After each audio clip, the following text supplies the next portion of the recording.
Good morning, Thursday, May 18th, 2023. It's 6 a.m. It's about 1 degree. It's very chilly, but I'm here with my Java. I hope you're having a wonderful day so far today.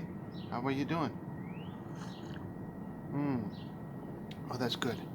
Yeah, it's a little bit chilly. Very excited. I've got a new book that I'm going to be going through um, called Philosophical Classics. The Thinking Person's Guide to Great Philosophical Books. Gives a summary of all kinds of great philosophical classics, as the title says. And so I've already started digging into that, and I'm going to be covering that in the next little while. And I think you'll be quite surprised at the broad scope that this book covers. Anyway, today's video I'm entitling The People's Party and abortion. This is a very, very sensitive topic. Yesterday, Maxime Bernier announced that he would reopen the debate on abortion in Canada. If he gets elected, he would introduce a private members bill. If he gets elected in the by-election in Portage La Prarie, to the private members bill would be a bill to regulate late-term abortions, and is a very moral and ethical effort that he wants to put through. Now, the problem is that this is a political suicide, and you have to ask yourself why he would not wait and introduce that as a sitting member of parliament, but I have no idea why he would do that. By his own reference, he said that 51% of Canadians support restrictions on late-term abortions, which is not a high number. I mean, if you look at the moral fiber of Canada, it's not strong towards the unborn. There was a poll released yesterday that said that a third of Canadians support prescribing medically assisted suicide for the homeless. What does that tell you about the moral fabric of Canadians? I think that since we are no longer in the COVID measures of restrictions against the rights and freedoms of Canadians with lockdowns and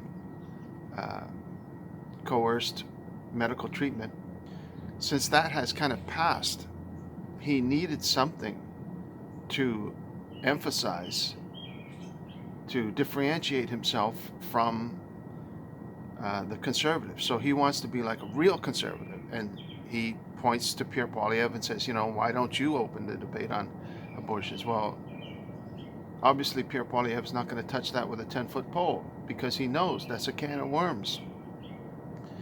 And so Maxime Bernier has jumped the shark. He's going all in, and he's going to get decimated. Absolutely decimated. That's just total political suicide. Not because it's a bad idea. It's a good idea. It's moral, it's ethical what he's talking about, saying that late-term abortions or sex-selective abortions, or however you want to, except in extreme circumstances, right, as he mentions, it makes sense. But that's not how it will be portrayed. It's so easily playing into the hands of the opposition, giving them fuel to stir up the rabble, to say, all that my body, my choice stuff, and you can see it all. See, people that, when I ran as a candidate, I can see where his thinking is, because when I ran as a candidate, many people would send in these messages and they say, what's your stance on abortion? And so you start to think, well, it must be an important issue for a lot of people, because they keep asking that question. What's your stance on abortion? I want to support a candidate that is pro-life. The question is not a simple yes or no question. It's not like, you're either pro-life or pro-abortion. No, It's a question that doesn't have a simple yes or no answer. It's not like saying, are you pro automobile? Well, if you use an automobile properly and you don't abuse it to run over people, of course, right? You say, well, somebody used it to do this. Do you support that one? You know what I mean, right? It's a trick question. It's a question that is used to entrap. And the purpose of the question, most often, I would argue, is not so much that the people care for the unborn, is that they want to be seen as caring for the unborn. They are sanctimonious. They are virtue signaling their morality, saying, I care for the unborn and I want you to care for the unborn too, right? Look how virtuous I am. That's essentially what it is. Because if you look at the statistics of people who are apparently, you know, pro-life, if they were genuinely pro-life, they would be protesting in the streets, getting arrested in front of abortion clinics, which is not a good idea to do. But you know, it's lip service. Now I know that there are genuine hyper-orthodox individuals that really, you know, have an issue with that and they want to advocate for that, and that's a good thing. Of course, it's a good thing to try and protect the unborn, right? But just strictly speaking, it's political suicide because it gives your opponent such an easy target, and it can be spun. You know, they've already, before he even made that announcement, they were already attacking Pierre Poilievre, accusing him of wanting to reopen the abortion debate. Any savvy political advisor to the People's Party or to Maxime Bernier would quickly tell them, don't touch that topic with a 10-foot pole. And during the last election, that was the case. The policy in the last election was that abortion is not part of our platform. It is up to the individual candidates what their personal beliefs are on the issue. Maxime said himself personally was pro-life, but it's not part of the platform. It's up to the individual candidate, and we don't make that an issue. We're trying to fight for other things, and there's so many other things that could be used as part of the platform, right? Trying to protect the homeless people, trying to introduce policies to reduce drugs instead of the government spending millions of dollars paying for drugs in British Columbia. Use that as a springboard to tell your constituents you're going to try and fight against drug abuse. You're going to try and fight against homelessness. You're going to try and, what about not wasting money on pride sidewalks and use that money instead to beautify the neighborhood? I think a lot of people on the left would even agree that's a waste of money. A lot of people in the alphabet community would agree that's a waste of money. And so I think there's a lot of other issues that could be targeted, right? The liberals are promising grocery rebates. Promise double grocery rebates. You know, if they're offering $200, say you'll make it $400.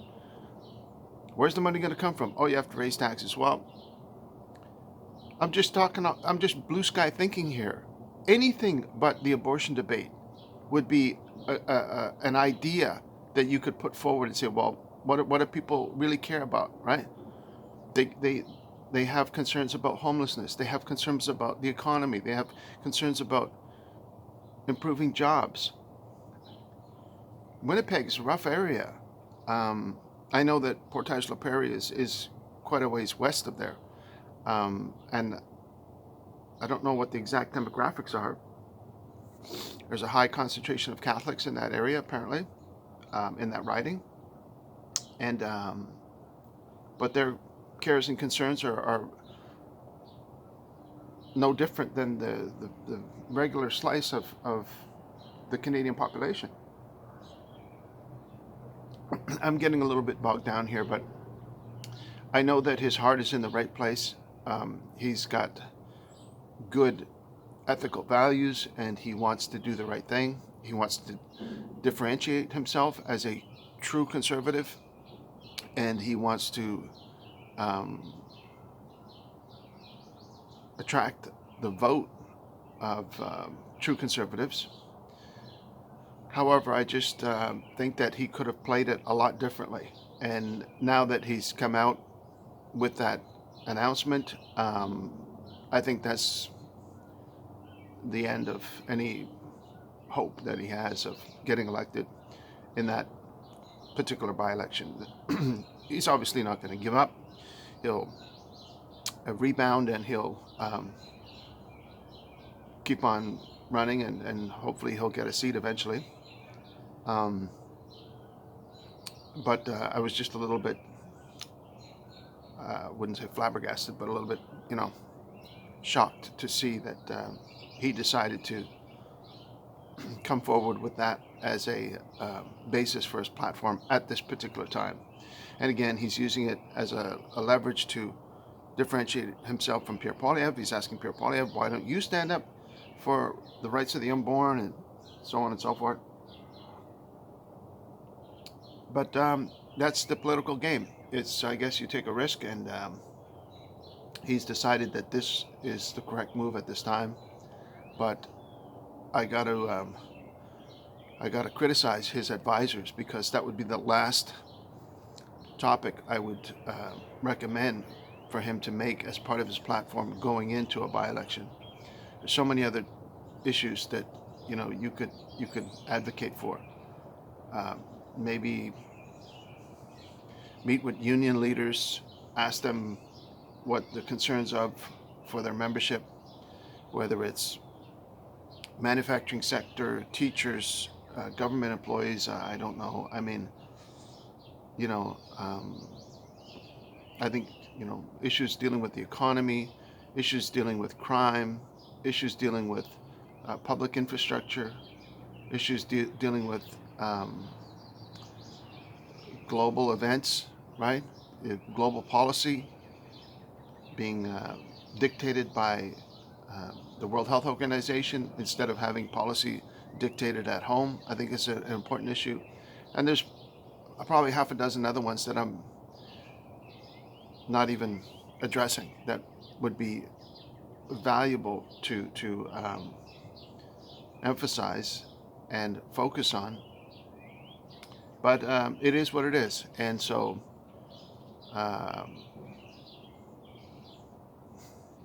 we'll wait and see. And it's a political gamble, and a lot of times political strategies go awry because of whatever reason.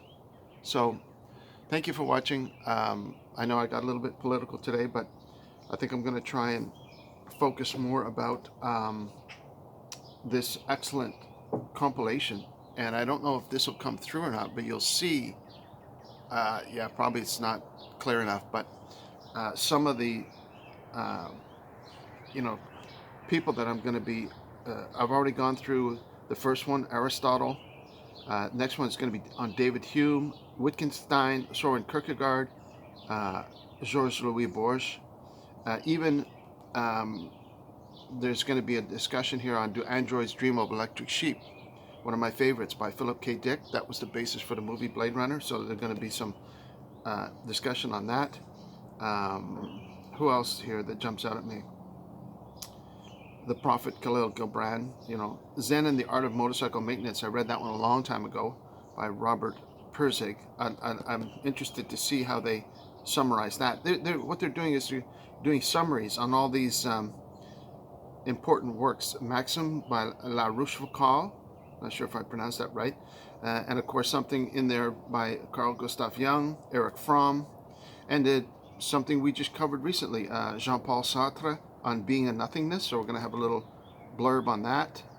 And who else? And finishing up with my nemesis Daniel Dennett, his essay on Darwin's Dangerous Idea. So it'll be interesting to touch base with the atheist Daniel Dennett again.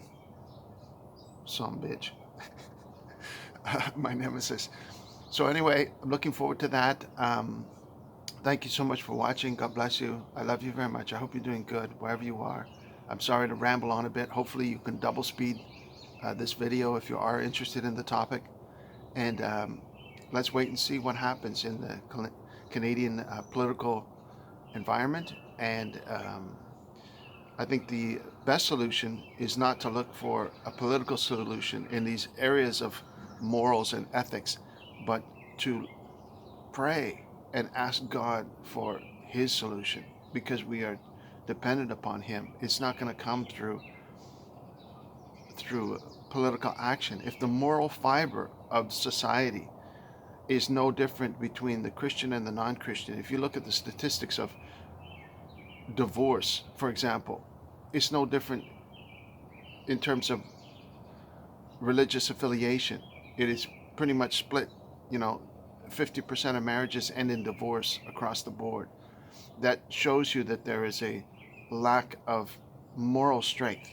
It can be professed with the words, but when the chips are down, people are in general quite selfish, quite morally weak. They compromise, and we know that. And so we have to pray that God would strengthen us morally and ethically, and pray that God would help us to make wise decisions, and decisions that strengthen our nation to be a righteous nation, because that's what builds the nation up, when it has a strong moral basis. When it runs amok and just doesn't care about the homeless and doesn't care about the unborn in all scenarios, then that leads to disaster. Of course, we know that. That's called the decay of civilization, when you don't have any moral strength. So it is important. The topic is important. I have to commend Maxime Bernier for standing up for his own perception of righteous ideals. That is something that's commendable, of course.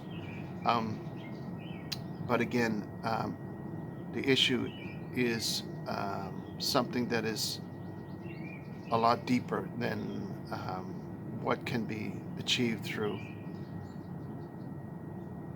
the ballot box, so to speak.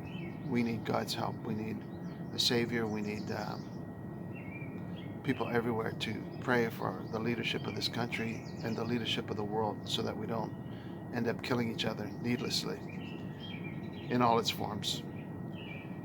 So thank you again for watching. Sorry it's a little bit of a downer, but as I said, I hope that wherever you are, that you're happy and blessed, and that you have yourself a fantastic day today. The day is just starting, and the sun is starting to break out on the yard here in front of me, so it looks like it's going to be a beautiful day. So thank you for watching. God bless you. I love you very much. I hope you're able to spend time with people you love, and whoever gets elected, I pray that we have strong leaders to serve